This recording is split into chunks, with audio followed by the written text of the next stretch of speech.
ప్రచారాలు జరుగుతున్న వాటిట్లో ఎంతవరకు వాస్తవమో తెలియదు, కానీ కువైటు తనకి సంబంధించిన ఆయిల్ ప్రొడక్షన్ని ఆపేసింది అన్నటువంటి మాట అయితే చెప్తున్నారు. దానికి మొన్ననే అనౌన్స్మెంట్ అయితే వచ్చినటువంటి సిచ్యుయేషను కొంత అంటే ఈ ఇరాన్ నుంచి వచ్చినటువంటి డ్రోన్స్ మిసైల్స్ని ధ్వంసం చేయడం ఒక ఎత్తు, ఇక్కడ రెండు రకాలుగా నడుస్తుంది. ఒకటి ఆయిల్ క్షేత్రాల మీద దాడి వలన అక్కడ ఎదురైన టెక్నికల్ ప్రాబ్లమ్స్ వలన.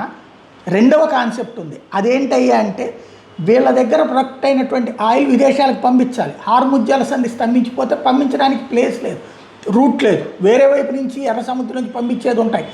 అట్నుంచి ఆర్డర్లు ఉన్నంత వరకే, ఇటు ఆర్డర్లు ఉన్న చోటికి పంపించలేకపోతే, కొత్త ప్రదేశాలకి ఆర్డర్లు లేకపోతే ఆయిల్ ప్రొడ్యూస్ చేసి ఎక్కడ దాచుకోవాలి?